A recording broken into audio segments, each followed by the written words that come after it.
여호와께 감사하라. 그는 선하시며 그 인자하심이 영원함이로다. 내가 간구하는 날에 주께서 응답하시고 내 영혼에 힘을 주어 나를 강하게 하셨나이다. 하나님은 영이시니 예배하는 자가 영과 진리로 예배할지니라. 아멘.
이 시간 주님 앞에 나와 우리의 죄를 고백하고자 이 자리에 섰습니다.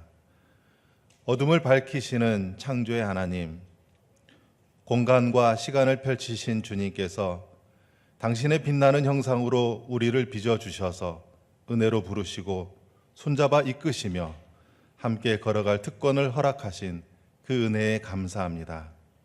그러나 우리는 주님의 자리에 세상 것들을 채우고 빛 잃은 영혼으로 어둠 속에서 헤맬 때가 많았습니다. 우리의 허물을 씻어내시고 새 생명 주시는 주님의 은혜를 망각하기도 했고 십자가의 고난과 사랑을 외면한 채 주님을 뒤로하고 제 길을 걷기도 했습니다. 주여, 암흑 속 길 잃은 저희를 긍휼히 여기사 용서하여 주옵소서. 십자가로 다시 한번 주님의 자녀 삼아 주옵소서. 어둠 속에 오셔서 자신을 불태우신 주님의 빛으로 우리의 절망과 두려움을 녹이시고 빛의 자녀로 변화시키사 이 세상의 어둠을 물리치는 등불로 살게 하옵소서. 이제 우리 주님의 긍휼을 바라며 머리 숙여 침묵으로 참회의 기도를 드리겠습니다.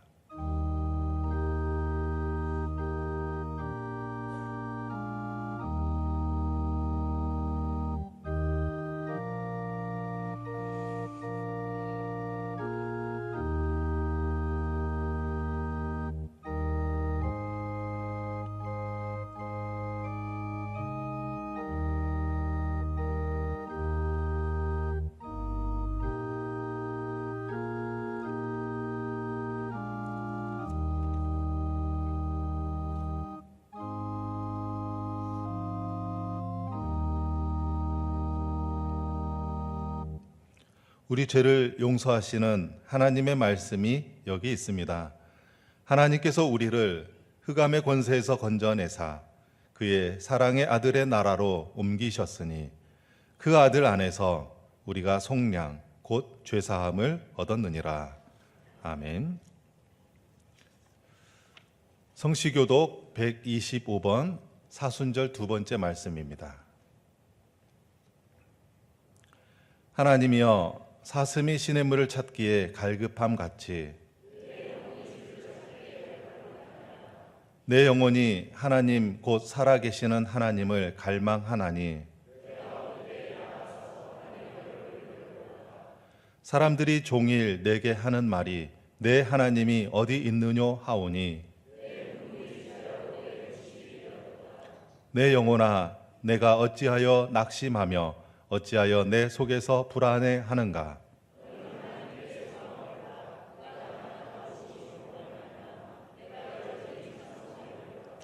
낮에는 여호와께서 그의 인자하심을 베푸시고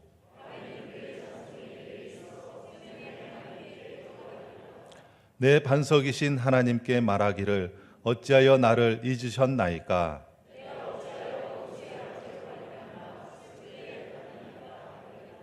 내 뼈를 찌르는 칼같이 내 대적이 나를 비방하여 늘 내게 말하기를 내 영혼아 내가 어찌하여 낙심하며 어찌하여 내 속에서 불안해하는가.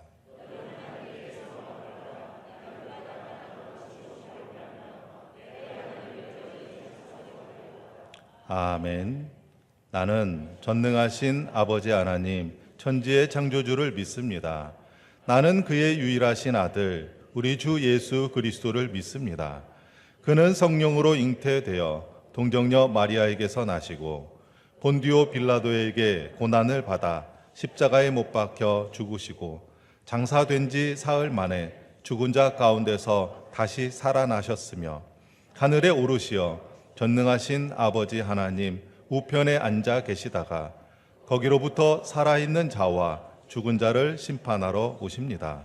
나는 성령을 믿으며 거룩한 공교회와 성도의 교제와 죄를 용서받는 것과 몸의 부활과 영생을 믿습니다. 아멘. 자리에 앉으셔서 찬송가 434장 찬송하겠습니다.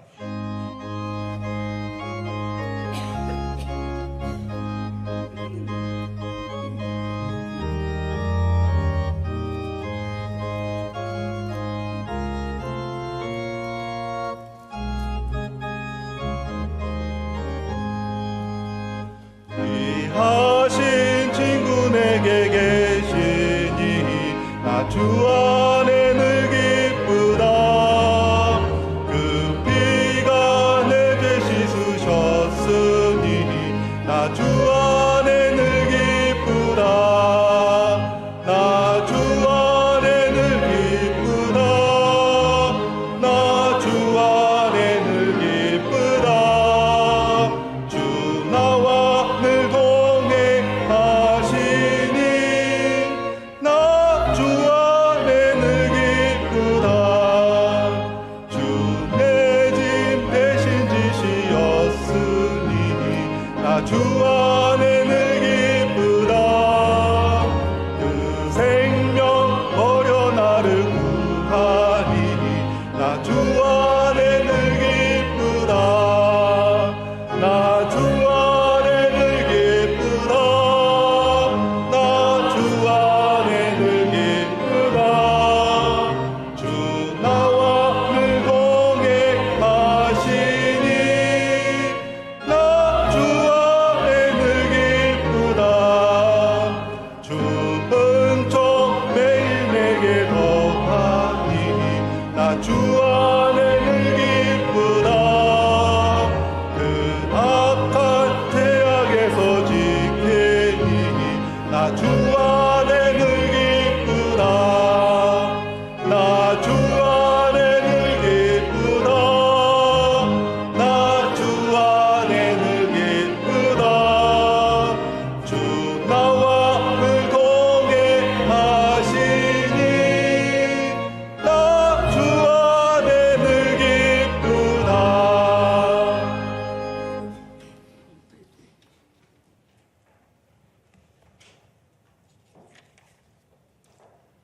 생명의 근원이신 하나님 아버지, 춥고 긴 겨울을 지나 부드러운 바람과 따뜻한 햇살로 온 세상이 움트도록 새 봄을 주시니 감사합니다. 이 아침 예배와 찬양으로 주께 나왔사오니 영광을 받아 주시옵소서. 간구하옵기는 우리를 빈들 가운데에서도 위로받고 소망을 품게 하시옵소서. 얼어붙었던 몸과 움츠렸던 마음이 기지개를 켜고 메말랐던 영혼에 새 순이 돋아나게 하시며 푸른 초장과 쉴만한 물가로 늘 인도하여 주시옵소서. 질병으로 고통받는 형제에게는 주의 치유하심으로 강건케 하시고 경제적으로 곤고한 자에게는 부유함을 주시사 우리를 복되게 하여 주시옵소서. 이 시간 기도하옵기는 난국에 처한 이 땅을 하나님 굽어 살펴 주시옵소서. 오직 하나님의 공평과 정의와 사랑이 넘쳐 흐르게 하사 불의와 부정이 다 물러가게 하시고 찢기고 상처 입은 이 백성과 이 사회가 치유되며 하나 되게 하시고 정치적 혼란과 경제적 어려움 속에 빠진 이 나라를 건전해 일으켜 주시며 우리에게 닥쳐온 어둠과 혼돈으로부터 속히 벗어나도록 자비와 긍휼을 베풀어 주시옵소서. 다스리는 자들이 진리를 외면하고 자신의 이익만을 추구하는 어리석음에서 깨우치게 하시고 하나님 주시는 지혜와 분별력으로 국민을 섬기며 나라를 부강케 하는 국정 운영이 되도록 하나님 역사하여 주시옵소서. 특별히 교육관 건축을 위해 기도합니다. 이 모든 일이 하나님 은혜 가운데 잘 진행되게 하시고 건축을 통하여 하나님이 일하심을 우리가 경험하게 하옵소서. 설계를 마치고 공사를 시작하려 합니다. 시공사를 선정하는 과정이 순조롭게 하시고 능력 있고 정직하고 성실한 시공사를 만나도록 인도하시옵소서. 건축에 쓸 좋은 제목이 많이 준비되게 하시고 건축 과정에서 나타나는 장애물에 걸려 넘어지거나 멈추지 않게 되길 원합니다. 이를 위해 애쓰는 자들을 붙드시고 도우시고 지치지 않게 하사 교회의 희망과 미래를 담아내는 아름다운 건축물이 세워지게 하시옵소서.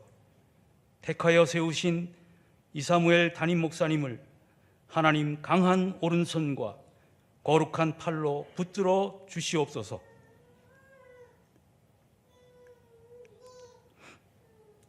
주께서 크고 많은 일들을 맡겨주셨으니 영과 육이 늘 강건케 하시고 필요한 것을 채워주사 부족함이 없게 하시고 맡겨진 일 능히 감당하는 사역자가 되게 하시옵소서.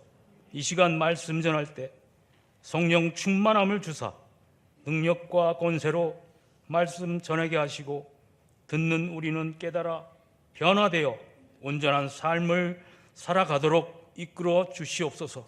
예배를 돕는 손길들과 교사들과 여러 모양으로 헌신하는 봉사자들 위해 크신 축복 내려주시고 시와 찬미로 아름답게 노래하는 시온 찬양대의 찬양을 기쁘게 받아 주시옵소서. 이 모든 것 우리 삶의 주인이 되신 예수 그리스도의 이름으로 기도하옵나이다. 아멘.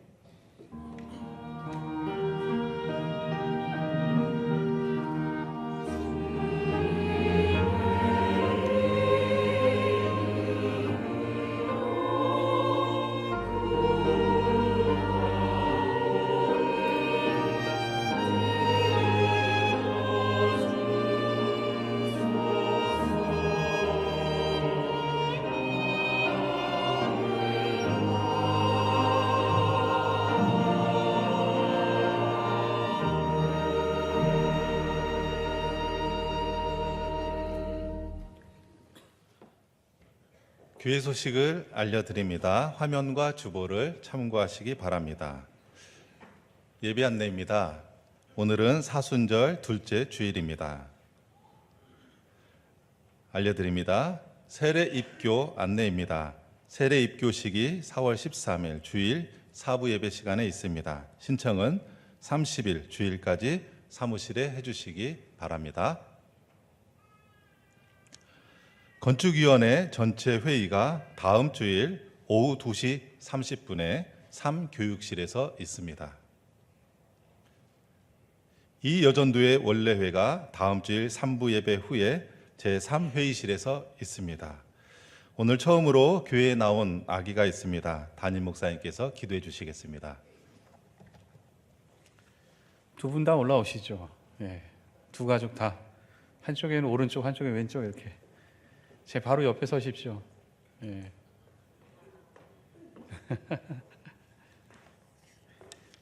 저희 교회가 참 대단하죠. 항상 이제 자주 이렇게 아이가 와서 기도하는 거죠. 처음 아이가 출석하면 꼭 기도해 주는데, 네, 제 옆에 여기까지 오시고, 제 옆에 여기까지 오시고, 진짜 괜찮은데요, 그렇죠? 그림이. 예. 그 공통점이 몇 개가 있습니다. 우선은 이제 소개를 하기 전에 공통점부터 말씀드릴게요. 첫 번째는 여자분이 우리 교회에서 부모님이 다 교회를 나오시고 우리 교회 성장했습니다. 그리고 이제 바깥 이제 남자분들을 만나게 된 거죠. 근데 결혼을 하고 또 하나의 특징은 이름이 좀 특별합니다. 저도 이제 이름이 좀 이사무엘이잖아요. 그러니까 저는 나중에 시간이 돼서 느낀 건데, 제 초등학교 때 제 친구들은 저는 이름을 대부분 기억 못 하는데, 제 친구 중에 제 이름을 기억 못한 애는 단 한 명도 없습니다. 그 이름을 이제 소개할 건데, 우선 오른쪽부터 하겠습니다. 아빠 이강민, 엄마 배예빈, 아이는 이로대. 로대입니다. 로대. 성경에 나오는 이름이죠. 그 다음에 아빠 남관혁, 엄마 노지영, 아이는 남달리. 이렇게 됩니다. 특별히 달리가 참 대단한 것은 할머니 생일날 여기 와서 이렇게 기도를 받는 거예요. 그래서 특별하고, 또 하나는 우리 로데는 아빠가 또 미국을 가야 됩니다. 그래서 가기 전에 이렇게 기도받고 가게 된 게 얼마나 좋은지 모르겠습니다. 여러분, 기도할 건데요. 이제 이 두 명이 올라올 땐 되게 조심스러운 게 시간도 비슷해야 되고 내용도 비슷해야 되는데 똑같아서는 안 된다라는 거.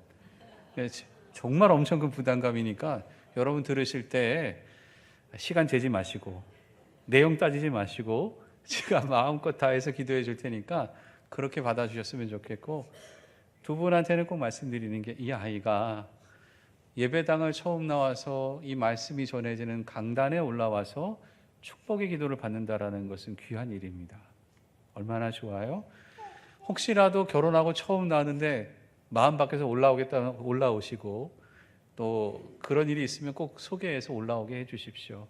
우리 같이 축복해 주는 거니까 같이 기도하겠습니다. 사랑의 하나님, 우리 로데 위에 기도합니다. 하나님, 성경에 나오는 로데처럼 귀한 모습으로 살아갈 때 사도 바울이든 또는 베드로든 하나님의 사람으로 인도할 수 있는 귀한 사람으로 로데를 성장시켜 주기를 바랍니다. 장미꽃처럼 아름다운 모습으로 자라게 도와주시고 세상의 누구보다 귀하게 사랑받는 아이가 되기를 원합니다. 건강하게 지켜주시며 이 아이가 성장하는 곳에 하나님의 사람의 이름이 드러나고 세상의 모든 사람이 사랑할 수 있고, 그래서 로데가 커가면서 세상의 모든 사람을 사랑하고 이끌어가는 귀한 아이가 되게 인도해 주시옵소서. 이 아이를 기르는데 부족함이 없도록 경제적으로도 또한 영적으로도 하나님께서 충만히 이 부모를 축복하여 주시며, 그래서 이 가정이 하나님의 축복의 가정 되게 하여 주시옵소서. 우리 남달리 위에 기도합니다. 하나님, 세상에 무엇보다 귀한 아이입니다. 누구와 똑같지 않은, 그래서 다른 모습, 그러나 하나님 안에서는 축복의 모습, 특별한 모습의 아이가 될 수 있기를 위해 기도합니다. 하나님, 누구나 한 명을 사랑할 때는 똑같지 않은, 그러나 특별하게 더 다른 모습으로 하나님께서 축복하여 주듯이 이 아이가 성장해 갈 때 세상 누구보다 더 많은 사랑받는 아이가 되게 도와주시옵소서. 건강하며 지혜롭고 총명하며 사랑받고 사랑 주는 아이가 되게 도와주시옵소서. 달리를 키울 수 있게끔 하나님 이 가정에 축복 주시고 영적으로 경제적으로 충만함을 주셔서 이 아이가 세상 모든 아이보다 더 뛰어난 아이로 자랄 수 있게 도와주시옵소서. 예수님의 이름으로 기도합니다. 아멘. 아이가 자기 기도할 때마다 소리를 내요. 로데 기도하면 로데가 소리 내고, 달리 기도하면 달리가 소리를 내요. 얘들이 아나? 정말 신기합니다. 그래서 우리가 우리가 인사할 때요, 생각나면 꼭 기도하겠다라는 마음으로 우리 축복의 박수 부탁드리겠습니다. 차렷, 인사.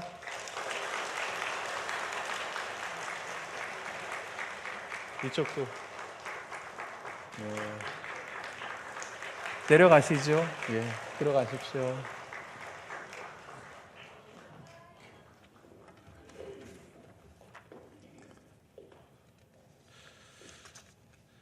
이외의 자세한 사항은 홈페이지 공지 게시판을 참고해 주시기 바랍니다. 하나님의 말씀은 창세기 39장 1절부터 6절의 말씀입니다.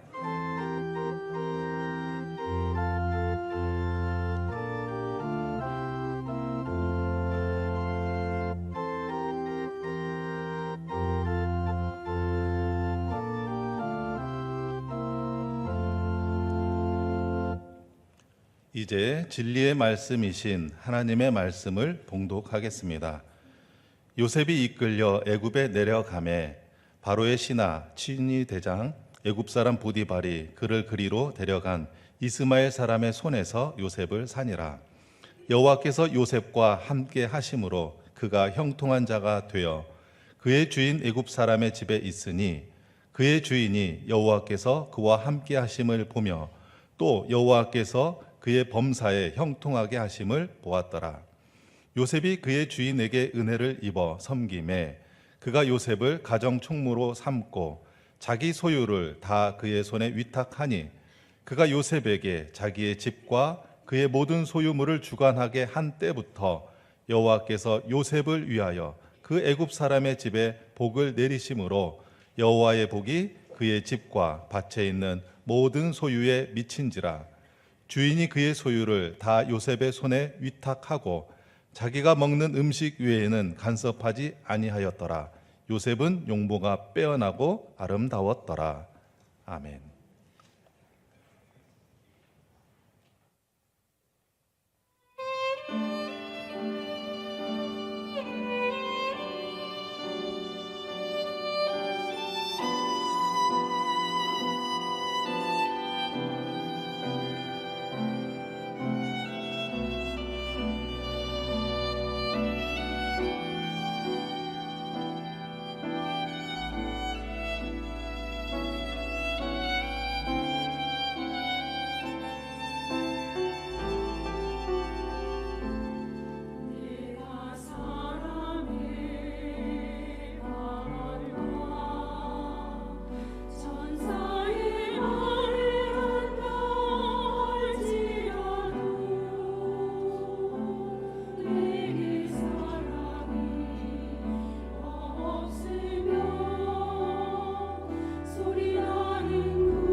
제가 교회에서 사역을 시작할 때의 나이가 26살이었습니다. 그때 교육전사를 했는데요. 참 너무 이른 나이에 한 거죠. 뭐 이른 나이여서 일을 하는 게 어렵다라는 게 아니라 제게는 좀 아주 고통스러웠던 것은, 또 어려웠던 것은 제게 상담이나 삶의 어려움을 저한테 물어볼 때가 참 힘겨웠습니다. 어떤 분이 제게 오셔서 말씀을 하시다가 그 집이 사업을 좀 크게 하셨는데 갑자기 어렵게 된 겁니다. 근데 하나만 어려워지는 게 아니라 어려워지니까 여러 개가 한꺼번에 오는데 가지고 있는 재산을 다 잃어버릴 순간뿐만 아니라 더 큰, 그리고 더 어려운 일을 겪어야만 되는 일들이 다가오게 된 거죠. 그래서 그분이 제게 질문을 하신 거죠. 뭐라고 하셨냐면, 이 바닥에서도 다시 일어설 수 있을까요? 일어서려면 어떤 방법이 있을까요? 이 젊은 나이에 그것을 듣다 보니까 참 어려웠습니다. 그냥 앞에 있는 질문은 이 바닥에서 다시 일어설 수 있을까요? 라는 질문은 그냥 일어설 수 있겠다라는 확답을 듣고 싶다라는 생각은 들었지만 뒤에 있는 그런 방법은 뭐가 있을까요? 이 질문에는 전혀 답을 하지 못하겠다는 거죠. 속으로 이런저런 생각을 하다가 왜 나한테 이 얘기를 하셨을까? 그냥 교육전사니까 누구한테도 말하지 않을 것 같으니까 그래서 말씀하셨나? 아니면 누구라도 말을 해야 되겠는데 그 말할 수 있는 사람이 나였기 때문에 그랬던가? 그러면서도 무거웠던 것은 방법을 찾고 있는데 그 방법을 뭐라도 얘기를 해드려야 되는데 그게 제게는 없으니까 사실 참 어렵고 힘들었습니다. 그러나 이 질문은 그때뿐만이 아니라 그 이후에도 계속 여러 차례 저는 듣게 됐습니다. 목사님, 제가 지금 이 바닥에 있는데 다시 일어설 수 있을까요? 일어서려면 어떤 방법을 해야만 하는 건가요? 이 질문은 그 뒤에도 있었습니다. 나름의 답을 계속 드렸죠. 그러나 참 미안했습니다. 왜냐? 그분이 겪고 있는 삶의 무거움만큼, 힘든 것만큼 적절한 답이 되지 않는 것 같아서 미안했던 거죠. 그러나 더 크게 미안했던 게 있습니다. 그것은 바로 뭐냐면 저도 그 질문을 하고 있으니까. 제 스스로도 바닥을 경험할 때 어떻게 하면 이 바닥에서 일어설 수 있을까? 어떻게 하면 이 바닥을 탈출할 수 있을까? 그 방법은 뭘까? 나도 질문하고 있는데 그런 질문을 갖고 있는 내가 그 질문에게 답변할 수 있는가? 정말 미안하고 더 미안했던 것이 이런 거였죠. 여러분, 제가 성경을 모릅니까? 아닙니다. 알죠. 이러한 내용에 대해서 답변할 수 있는 성경의 좋은 말씀은 저는 압니다. 그게 바로 미가서 7장 8절의 말씀입니다. 나는 엎드러질지라도 일어날 것이요 어두운데 앉을지라도 여호와께서 나의 빛이 되실 것이미로다. 정말 좋은 말씀이에요. 저도 저 말씀을 읽으면서 은혜가 되고 저 말씀을 묵상하면서 저도 극복하려고 노력했습니다. 말씀의 능력이 없어서 또는 말씀의 능력을 몰라서가 아닙니다. 근데도 불구하고 이 말씀을 알고 이 말씀의 능력을 알매도 불구하고 저 스스로도 그 질문을 계속하고 있는 거죠. 왜 그럴까? 처음에 저는 제 탓을 했습니다. 야, 목사인데 참 믿음이 부족하구만. 목사인데 어떻게 그렇게 생각하고 살 수 있지? 저를 탓하다가 어느 순간에 꼭 내 탓만 있는가? 그 생각을 하게 됐습니다. 그리고 나서 제게 들었던 생각은 정말 내가 삶을 제대로 이해하고 있는가? 삶의 문제인데 내가 삶을 얼마만큼 이해하고 있지? 또 하나의 문제는 말씀의 능력을 한다라고 하면서도 제때의 말씀을 적용하는가? 말씀을 잘 알고 있는가? 이 부분으로 가게 되더라고요. 정말 삶을 잘 이해하고 있는가? 말씀의 능력을 제때 그리고 바르게 적용하고 있는가? 사실 여러분 그럴 때 있지 않습니까? 아, 말씀 좋아. 맞아. 정말 너무너무 좋아. 그런데 그 말씀이 어디서만 유효한가요? 교회 안에서만 유효합니다. 교회 안에서만 좋은 말씀인 거죠. 바깥으로, 교회 밖을 나가면 우리의 삶은 전혀 말씀과 상관없는 그냥 삶에 이어지는 부분으로 연결되는 거죠. 말씀은 교회 안에서, 그러나 내 삶은 교회 밖에서. 전혀 연결되지 않은 모습으로 살아갈 때에는 끊임없이 똑같은 질문을 하는 거예요. 하나님, 내가 바닥에 있습니다. 어떻게 하면 되나요? 어떻게 하면 이 바닥을 벗어날 수 있는 방법이 있나요? 계속 분리된 모습으로 살아가는 거죠. 여러분, 여기에 해결해야 됩니다. 진짜의 삶을 봐야 됩니다. 그리고 그 진짜의 삶을 가지고 하나님께 나아가야 됩니다. 그리고 그 말씀을 제때 적용하고 제대로 나의 말씀에 가지고 가야만, 내 삶에 가지고 가야만 그 말씀의 능력은 나타나는 거죠. 그럴 때 우리가 삶의 바닥에 있을지라도 벗어나서 하나님의 말씀으로 살아갈 수 있는 능력을 얻게 되는 거죠. 저는 오늘 이 말씀을 듣는 모든 분들이 내 삶에 진실된 삶으로 하나님께 나아가고 하나님의 말씀의 능력을 제때에 적용함으로써 그 바닥에서 벗어날 수 있는 사람들이 되기를 바랍니다. 오늘 말씀에 한 사람이 나옵니다. 그 사람은 요셉입니다. 여러분, 요셉의 말씀을 보면 기가 막힌 삶을 살아요. 딱 한 절만 읽어도 알 수 있습니다. 1절 말씀이죠. 요셉이 이집트로 끌려갔다. 요셉을 이집트로 끌고 내려간 이스마엘 사람들은 바로의 신하인 경호대장 이집트 사람 보디발에게 요셉을 팔았다. 한 절인데 너무 많은 사건이 펼쳐지죠. 아니, 요셉이 노예 상인에게 팔립니다. 누가 팝니까? 형이 팔아요. 형들이 팔합니다. 아니, 어떻게 핏줄을 나눈 사람이 노예 상인에게 팝니까? 한순간에 가족도 잃고 그리고 모든 재산도 잃고 이제는 혼자밖에 되지 않는 삶을 살아갑니다. 인생의 바닥을 경험하는 거예요. 노예 상인에 팔려서 이제는 어디로 끌려가느냐? 이집트로 끌려갑니다. 내가 가고 싶어서 간 것도 아니고요. 내가 선택권이 하나도 없습니다. 어느 날 보니까 보디발이라는 사람의 집에 팔리게 돼서 거기 살게 됩니다. 내 삶은 내가 선택할 수 없는 마치 그냥 끌려다니다가 이곳저곳 던져지는 삶, 바닥의 삶을 또 경험하게 되는 거죠. 그것뿐이 아니에요. 보디발의 집에서 최선을 다했는데 어느 날 보디발의 아내가 유혹합니다. 이거 안 될 일이잖아요. 안 된다고 거절했습니다. 당연한 거 아닙니까? 그러자 이 보디발의 아내가 민망했고 무안했는지 그것을 감추고자 요셉을 억지 누명을 씌워서 감옥에 가두게 만들어 버립니다. 또 다른 바닥이에요. 여러분, 이게 바로 인생의 진짜 모습이잖아요. 바닥, 또 바닥, 또 바닥. 저는 인생의 바닥에 대한 이야기를 자주 듣습니다. 누가 얘기해 주냐면 교인들이 얘기해 줍니다.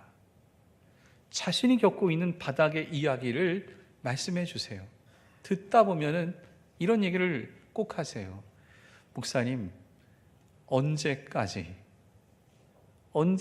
이 바닥에 제가 있어야 합니까? 언제까지? 사실 듣다 보면은 고개가 끄덕여집니다. 왜냐하면 저도 그 생각을 하니까요. 저도 그 아픔을 겪을 때가 있으니까요. 그런데 이 부분에 대한 고민을 가지고 제가 살아가다가 한 책을 읽게 됐고 거기서 상당한 도전을 받게 되었습니다. 그 책은 스캇 팩이라는 사람이 쓴 아직도 가야 할 길이라는 책인데 거기에 이런 내용이 나옵니다. 삶은 어려운 것이다. 이것은 삶의 진리 가운데서 가장 위대한 진리다. 여러분, 저게 가장 위대한 진리라는 거예요. 그 위대한 진리가 뭐라고요? 삶은 어려운 것이다. 이러한 평범한 진리, 그것을 이해하고 받아들일 때 삶은 더 이상 어렵지 않게 된다. 즉, 사람들이 삶은 고통스럽다는 것을 알게 될 때, 그래서 이를 이해하고 수용하게 될 때 삶은 더 이상 고통스럽지 않게 된다. 여러분, 저게 뭔 뜻입니까? 삶이 고통스럽다라는 이것이 가장 큰 진리라는데 받아들이게 되면은 우리가 무슨 생각합니까? 왜 나만 이 일을 겪지? 왜 저 사람은 괜찮은데? 섭섭하고 서운하고 속상한 것들이 맞아. 그냥 삶은 어려운 거지. 나도 겪고 저 사람도 겪고 다 겪는 거지. 그러면 섭섭하고 속상한 것들이 조금 사라지면서 그 고통이 줄어드는 거죠. 이게 바로 진짜 삶입니다. 저는 그동안의 교인들의 일부의 삶을 이해하고 일부만을 가지고 설교를 했던 것이요. 남들은 다 그런 게 아니고 나만 그런 것처럼 여겨지니까 그게 마치 삶의 모든 모습인 것처럼 생각하니까 근데 그건 진짜 삶이 아니에요. 진짜 삶은 뭡니까? 삶은 어려운 겁니다. 어려운 거예요. 제가 직원들과 얘기를 하는데 어떤 분이 제게 이 말씀을 하시더라고요. 목사님, 살다 보니까 바닥을 경험했습니다. 그러니까 여기 이상은 떨어질 게 없다. 이게 바닥이구나. 이게 더 이상 떨어질 데가 없겠지. 근데 살아보니까 더 떨어질 때가 있더라고요. 삶의 지하도 있더라고요. 저는 그 말 듣고 놀랐어요. 왜냐? 그게 진실인 것 맞으니까. 여러분, 바닥이라고요? 더 떨어질 데가 없다고요? 아닙니다. 떨어질 때가 있더라고요. 삶의 지하가 있더라고요. 삶의 바닥이 아니라 지하까지 있는 것, 삶은 어려운 것, 이것을 받아들일 때에 진짜의 삶을 마주하게 되는 거죠. 요셉을 보십시오. 그의 삶에도 지하가 있습니다. 형이 요셉을 노예 상인에게 팔 때 말씀이 이래요. 요셉이 형들에게 오자 그들은 그의 옷, 곧 그가 입은 화려한 옷을 벗기고 그를 들어서 구덩이에 던졌다. 그 구덩이는 비어있고 그 안에는 물이 없었다. 그러니까 물을 가두려고 판 큰 웅덩이입니다. 근데 왜 물이 없느냐? 그 안에가 갈라져 있는 거예요. 틈이 난 거죠. 그러니까 빈 구덩이에 요셉을 던져버립니다.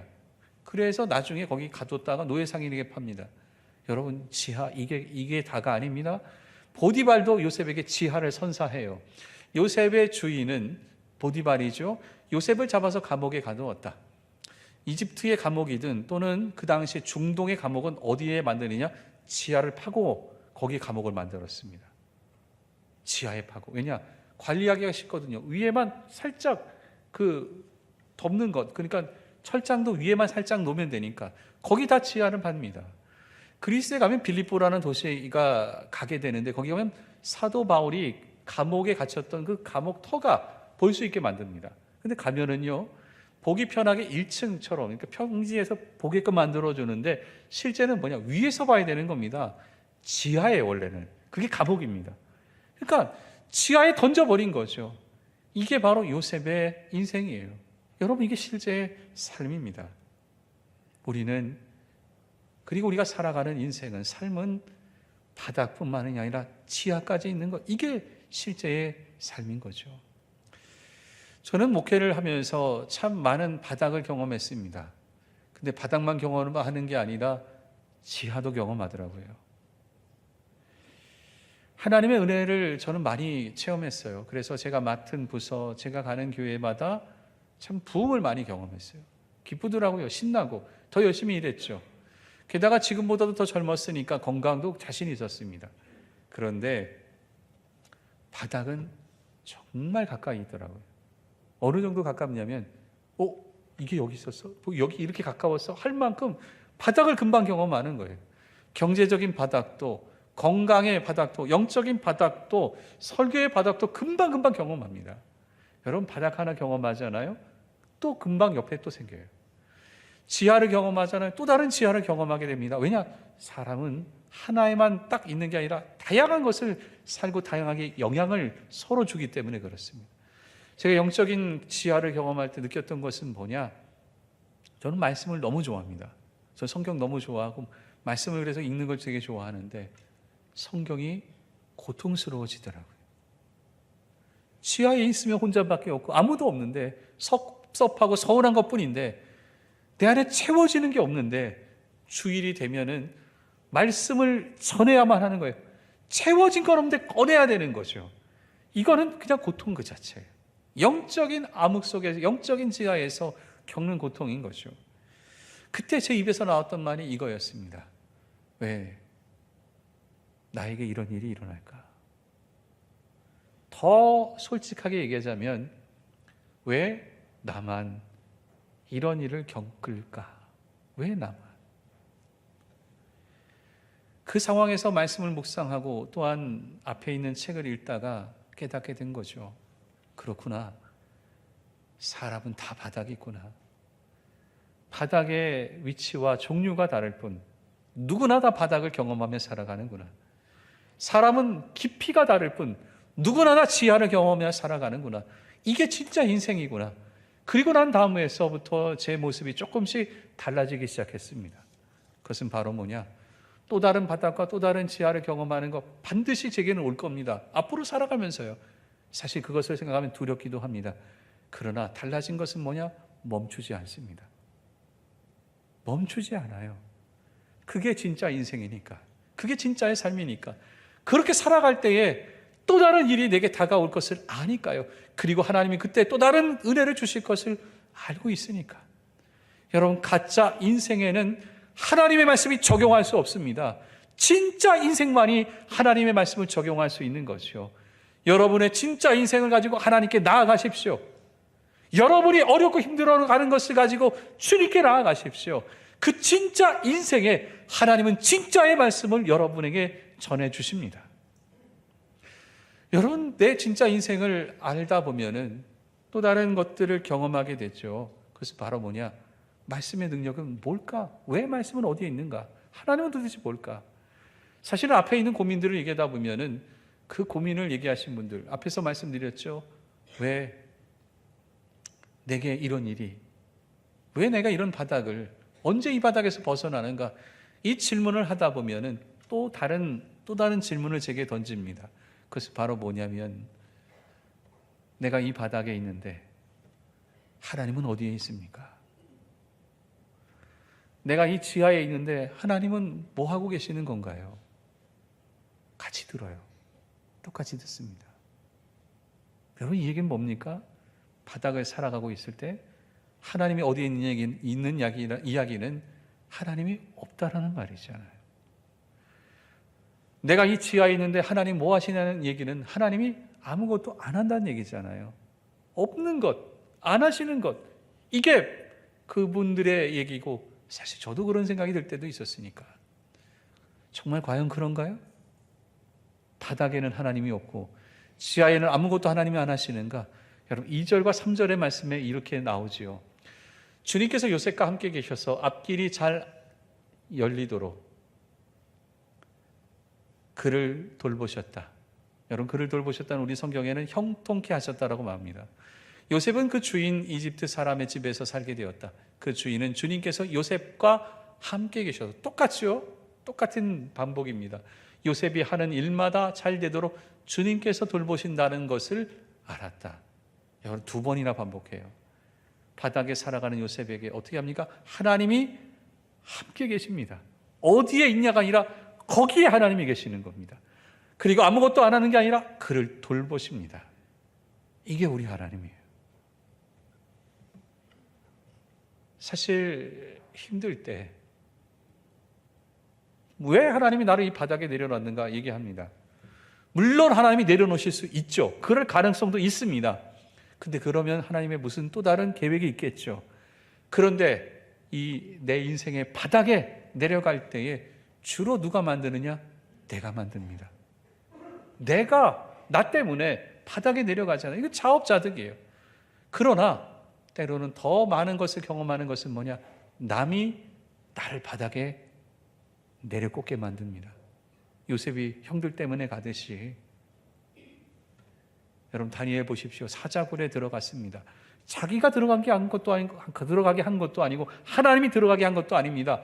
정말 다른 못된 사람이 시기질투해서 사자굴에 집어넣습니다. 다윗 아둘람굴에 살아갑니다. 자기가 들어간 것도 아니고 하나님이 가게 만든 것도 아닙니다. 사울 왕이 너무나도 못된 마음을 먹고 쫓아다니다 보니까 거기까지 도망가게 된 거죠. 남이 가게 만든 거예요. 그런데 두 사람의 공통점이 있어요. 뭐냐? 거기서 하나님의 음성을 듣습니다. 거기서 하나님을 경험합니다. 저는 말씀을 묵상하다가 그 굴에서 뭐 했을까? 어떤 걸 했을까? 기도? 그렇지, 기도했겠죠. 정말 여기서 벗어나게 해달라고 기도했을 겁니다. 말씀 묵상? 그래, 했겠죠. 근데 여러분, 거기 성경 갖고 들고 다닐 수는 없잖아요. 뭐만 갖고 말씀 묵상했겠어요? 외운 것들 많지 않을 거예요. 근데 그 외운 말씀들을 떠올리면서 이겨냈을 겁니다. 여러분, 그런 거예요. 좋을 때는요, 말씀은 듣다 보면 좋네. 여러분, 마음이 편할 때는 듣다 보면 그래, 논리적으로 잘 맞네, 그냥 좋네 하면서 얘기합니다. 근데 힘들 때는 어떻게 됩니까? 무슨 생각이 먼저 드냐면, 저 말씀이 맞아? 저게 저렇게 돼? 의심하죠. 아니, 저 말씀은 그때는 이건 나한테 안 맞는 말씀인데 하면서 때로는 다른 생각을 하게 됩니다.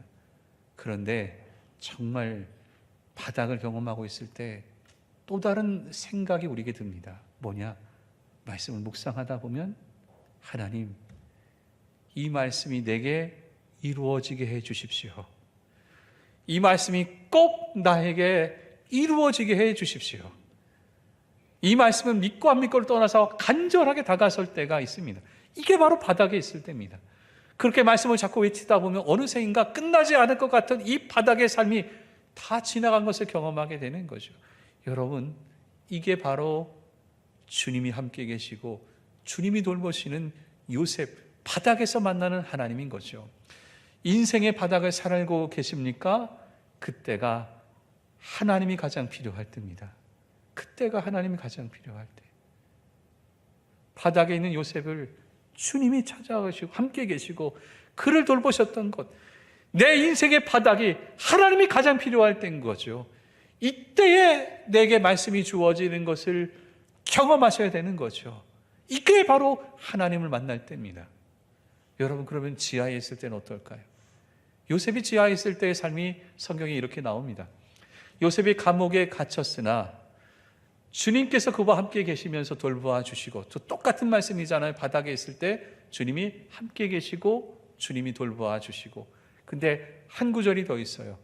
그를 한결같이 사랑하셔서 간수장의 눈에 들게 하셨다. 한결같이 사랑하셔서, 한결같이 사랑하셔서. 여러분, 인생의 지하에 있으십니까? 그때가 하나님의 사랑이 가장 필요할 때입니다. 지하에 있을 때 하나님의 사랑이 가장 필요할 때인 것이죠. 우리는 평상시에 다 얘기하면서 말씀은 좋다, 말씀 좋다 하지만 인생의 바닥에 있을 때와 인생의 지하에 있을 때 하나님의 말씀이 얼마나 중요한지를 자꾸 놓치는 거예요. 그때 하나님이 필요할 때고 그때 하나님의 사랑이 필요할 때인데 놓쳐버리고 마는 거죠. 그때 적용 못하는 겁니다. 여러분의 자녀가 지하에 있다고 생각하는 분이 계십니까? 하나님의 사랑을 경험하기를 위해서 기도하십시오. 그래야 그때가 그 가장 필요한 하나님의 사랑을 경험할 때 인생의 지하에서 벗어날 때니까요. 삶은 바닥도 있고 지하도 있습니다. 이게 진짜의 삶이니까요. 그러나 진짜의 말씀을 언제 우리가 필요하느냐, 적용해야 되느냐, 인생의 바닥에 있을 때, 인생의 지하에 있을 때가 가장 필요할 때, 가장 중요할 때입니다. 그때의 말씀을 붙잡으십시오. 그때 하나님을 붙잡으십시오. 그때 하나님을 사랑을 체험하십시오. 그럴 때 우리는 바닥에서 다시 일어설 수 있게 되는 거죠. 삶의 바닥에서 시작한다라는 것, 다시 시작한다라는 것은 매우 어렵습니다. 왜냐하면 그때는 아무것도 없습니다. 그리고 아무 힘도 없습니다. 여러분, 바닥에 뭐가 있겠어요? 아무것도 없어요. 지하에 누가 있어요? 도와줄 사람도 없어요. 아무 힘도 없는 거죠. 그러나 그때 그곳에서 다시 시작해야 됩니다. 아무것도 없다라는 것, 빈손인 것을 꼭 기억하고 다시 시작하는 거죠. 요셉을 보세요. 보디발을 만나지 않습니까? 인생의 바닥에서. 그때 보디발이 어떤 사람입니까? 이집트 임금의 개인 감옥을 관리하는 사람.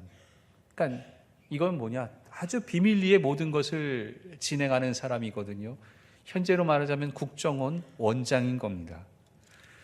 또한 지하에 있는 감옥에 갇혔을 때에 거기서 두 사람을 만나죠. 술 맡은 관원장, 떡 맡은 관원장.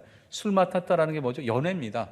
수많은 외부에 있는 사람들을 접대하는, 그러니까 의전 담당 비서관 뭐 이 정도 되는 거죠. 그 다음에 떡 맡은 관원장은 뭡니까? 먹고 사는 모든 걸 관리하는 사람. 그러니까 쉽게 말하면 내무부 장관 정도 되는다고 말할까요? 그러한 고위직에 있는 사람을 감옥에서 만나요. 뭐 만나려고 했겠어요? 아니 또 그걸 기도했겠어요? 어느 순간에 만난 거예요. 근데 그들이 도와달라고 묻습니다. 그래서 도와줘요. 바닥에서 최선을 다해서 시작하는 거예요. 거기서 일을 하는 겁니다. 그런데 거기서 놀라운 변화가 일어나게 됩니다. 성경에 보면은 이렇게 나오죠. 주인은 요셉이 눈에 들어서 그를 신복으로 삼고, 또한 밑에 보면은 주님께서 그와 함께 계시면서 돌보아 주시고 그를 한결같이 사랑하셔서 간수장의 눈에 들게 하셨다. 인생의 바닥에서 주인 보디발의 눈에 들게 만듭니다. 인생의 지하 감옥에서 간수장의 눈에 들게 만듭니다. 여러분, 바닥에서 시작하는 거예요. 거기서 하나님께서 도와주십니다. 다른 사람의 눈에 들게 만듭니다. 그리고 그것을 벗어나게 만들고 정말 훌륭한 위치에 오를 수 있도록 하나님께서 인도해 주시는 거죠. 이게 바로 우리가 시작해야 될 바닥에서 시작할 때 하나님께서 우리를 이끌어 주시는 겁니다. 세이노의 가르침이라는 책이 있습니다. 이게 이제 세이노가 사람인데요, 본명은 아니고요, 말하다 노라는 거죠. 노라고 말할 수 있는 사람, 뭐 그런 건데, 그 사람이 어렸을 때는 부모님이 좀 부유했는데 아버지가 일찍 돌아가시고 너무너무 어려운 삶을 살아요. 사업했는데 실패를 몇 번 하게 되죠. 근데 뭐 자살도 시도할 만큼 힘이 없습니다. 그런데 이분이 책에 다시 시작하는 것에 대해서 이렇게 글을 써놓습니다. 경제적으로 실패하였다면 저 아래 낮은 곳으로 내려가라. 체면 때문에 그렇게 하지 못한다고 그 체면의 흠집을 내라. 출발점을 저 낮은 곳에 다시 그어라. 당신이 놓치려고 하지 않는 생활 수준이라는 것을 지워버리고 새로운 출발점에서 무에서 근근히 살아가면서 돈을 모아라. 그러면 돈이 쌓이게 된다. 이것이 실패로부터 탈출하는 비결이다. 출발점은 어디 낮은 곳, 바닥, 그곳에서부터 시작하는 겁니다. 거기서 하나씩 가면서 나아갈 때에 자산가의 길로, 재력가의 길로 갈 수 있다는 것을 얘기하는 거죠. 여러분, 실제의 삶, 바닥, 지하가 있는 것을 기억하십시오. 실제의 삶을 가지고 나아갈 때 하나님이 역사하고 말씀을 주시는 것이 가짜의 삶에는 역사하지 않아요. 저 사람은 저만큼인데 왜 내가 이만큼밖에 없다라고, 아니에요. 이만큼밖에 없는 여러분의 바닥과 지하를 가지고 하나님께 나아가십시오. 그때가, 바닥에 있을 때가 하나님이 가장 필요할 때고 지하에 있을 때가 하나님의 사랑이 가장 절실할 때입니다. 그것을 경험해야 되는 거죠. 저는 제 자녀들이 이것을 꼭 기억했으면 좋겠다는 마음을 가집니다. 인생은 어려운 거예요. 바닥과 지하가 있습니다. 그러나 그 바닥에서 하나님을, 그 지하에서 하나님의 사랑을 경험할 수 있다면 벗어날 수 있는 거죠. 그 바닥에서 시작하십시오. 그 지하에서 시작하십시오. 하나님께서 여러분의 삶을 기억하시고 그곳에서 다시 일어날 수 있도록 주님께서 인도해 주십니다. 이 귀한 역사가 여러분 모습 속에 드러날 수 있기를 간절히 바랍니다. 기도하겠습니다. 사랑의 하나님, 주님의 은혜를 붙잡고 살아갑니다. 그래요. 제 삶은 그렇더라고요. 바닥도 있고 지하도 있더라고요. 남의 삶을 보면서 왜 나만 바닥이 있나, 왜 나만 지하만 있나 속상했는데, 그래요. 삶은 그런 거지요. 어려운 거지요. 그러나 그 바닥이 하나님이 가장 필요할 때고 그 지하가 하나님의 사랑이 가장 절실할 때입니다. 주님, 이것을 붙잡고 살 수 있기를 원합니다. 나의 자녀들도 인생의 바닥에서 하나님을 붙잡고 인생의 지하에서 하나님의 사랑을 붙잡고 나아갈 수 있게 주께서 인도하여 주시옵소서. 그 바닥에서 다시 시작할 때 하나님이 도우셔서 우리의 삶을 주의 길로 인도하여 주시옵소서. 예수님의 이름으로 기도합니다. 아멘.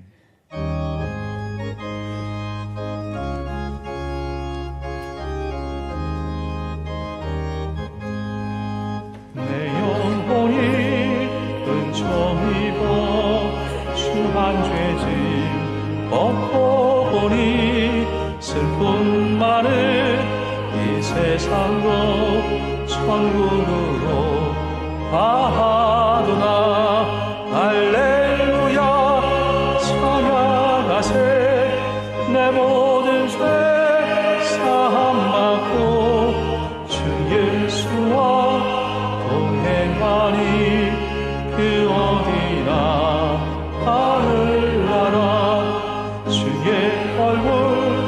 뵙기 전에 멀리 뵈도 하늘나라 내 마음속에 이루어지니 날로 날로 가깝도다. 할렐루야 찬양하세.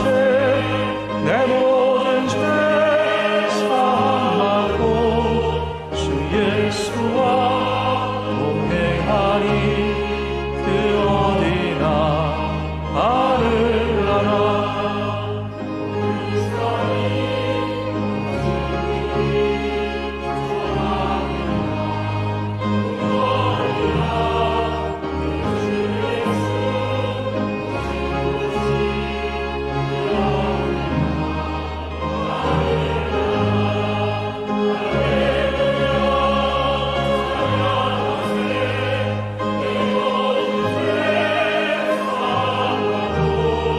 주 예수와 동행하니 그 어디나 하늘나라.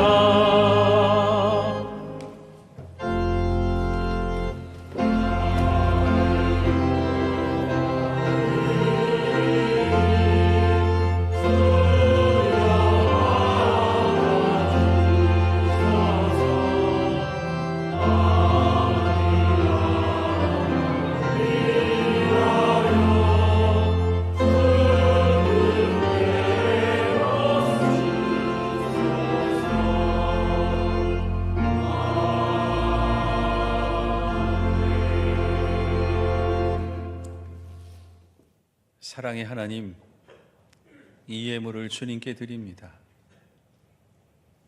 이 예물에 우리의 마음과 정성과 소망과 기도와 감사와 고백을 함께 담았습니다. 교육관을 향한 우리의 마음도 같이 드립니다.